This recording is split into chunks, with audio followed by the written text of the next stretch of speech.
Hello everyone, this is Vakar from jwcrafts.com. So video of day we are going to react on a Viking axe and shield techniques bearded axe.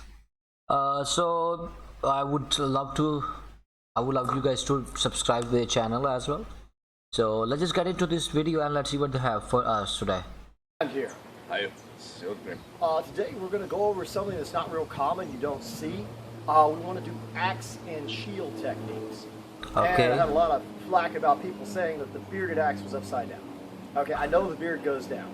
I like beaked or horned axes where you have the point on both ends. A lot of the later century battle axes or great axes or even the hand axes, if you look them up, the smaller blades we find, went to the point at the top and the bottom, kind of like Ragnar's axe in the Vikings. It has both attributes, and with the actual sharp point, which I don't know why his doesn't quite look like that, but it would be a sharp pointed beard and point to the top, you can do everything with it. Not only can you hook with it, you can thrust with it.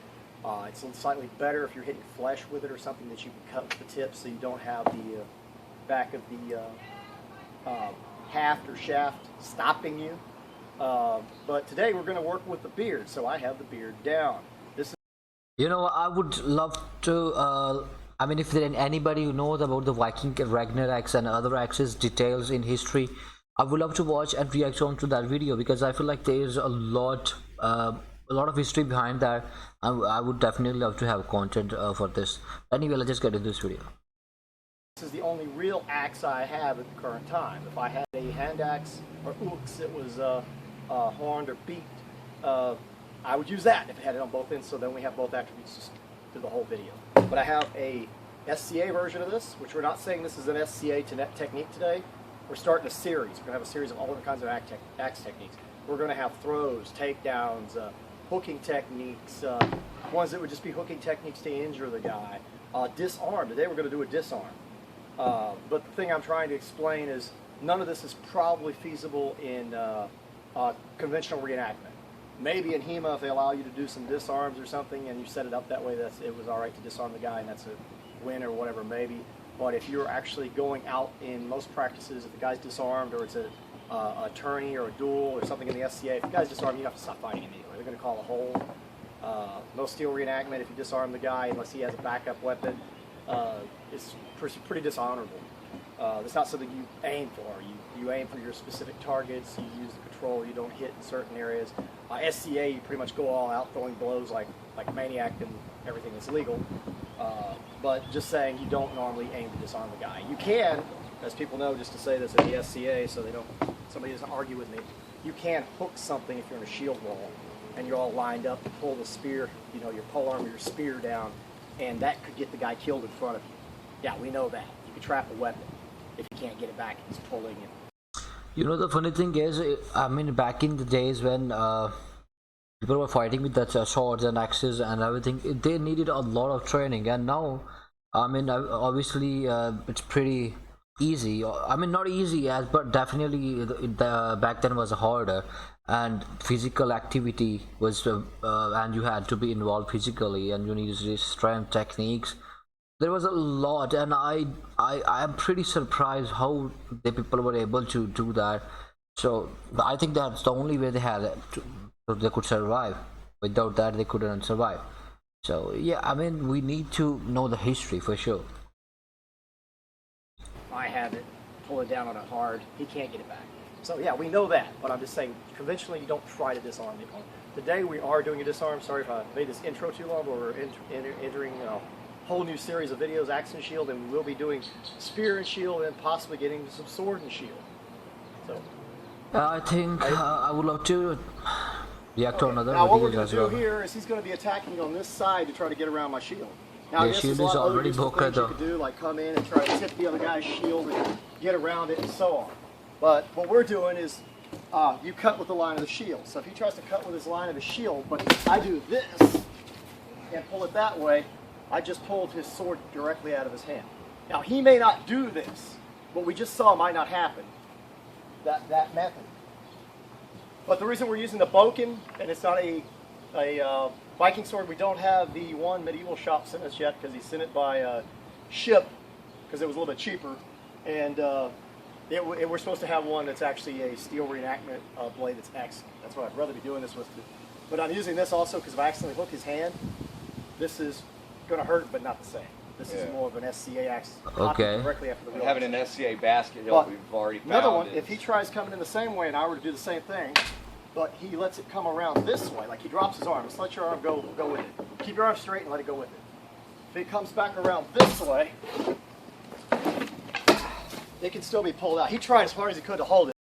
I would love to know what you guys would be selecting a weapon when you want. I mean, absolutely in a battle. Some people prefer a sword, but personally, I would go for an axe because axe has a multiple. I would say multiple features which you can use to defend yourself. But I think it all goes down to what you are able to perform with. So let me know what you guys would go for. But as long as I move with him and pull, and it goes against the thumb properly, it'll come out. That's if it doesn't work on the top. So if he comes down on this technique, you got it here. All And right. he managed to recover his sword, but it's still a very nasty position. No, it's not. It's not good. All right. I'm Sorry, noticing you're right. one Did I thing hurt that you? happens all the time is that my thumb tends to want to hit the rimming Same on your move, shield. I pulled and turned that way. That was up high. Let me give him the sword back. Like I said, this may not work every time. It's more of a technique that as he comes in, he lets it come down and around. Sorry, you're right. Yeah, I'm fine. And I can come right back and throw a blow. He still has a shield though here and can pull an auxiliary weapon. But I mean, you never know. The point is, I believe that with these larger shields, I believe that Roland Warkachek was correct. That the reason you don't see a lot of hand protection or very minimal is they use the line of the shield for their cutting, even with the axe. I mean, you can do all kinds of stuff with this axe and still have a good hand coverage as you're doing it.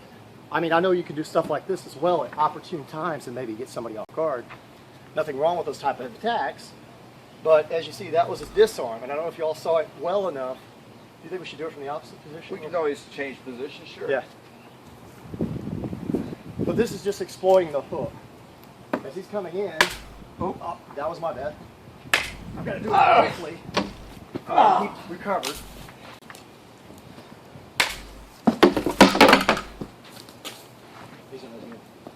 Let's try it again. So the moral of the story is how to defend yourself with the axe, And I threw his sword way away. the shield But in the whole time you have control of the from a weapon. sword. I said, sorry, did I hurt your hand? No, I'm fine. You have control of the weapon, even if something were to go wrong, you're not going to get cut with it. Hopefully. Let's Let's see what happens if he tries to keep it straight out. Not pushing it.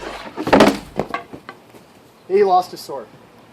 I don't know if y'all can see it because we're kind of close in the thing, but it has to do with me doing the motion and using the shield. So I don't know if you all caught it properly, but we tried our best to demo the technique, and hope you all enjoyed it. We'll be back later. we'll have some more techniques for you. Sorry about the So do subscribe to the non-use of steel weapons, channel, but and yeah, do subscribe to the channel. this is And kind of dangerous. I mean, that it's was like I could absolutely really mess his if hand they up would have bad. done with the real look one, like- I think they would be done by now. But that was good video. I think I enjoyed it, and let's see what else video they have got. And maybe I will do react to in the future. But do subscribe to the channel. I will give the link of their channel, and looking forward to make more video like this. And if anybody is looking to have a customized handmade Viking axe or even a shield, please do hit me an email or visit our website www.jwshieldcrafts.com, and we try to convert our customer imaginations into reality. So yeah, I'm excited to make new one. Thank you. Bye bye.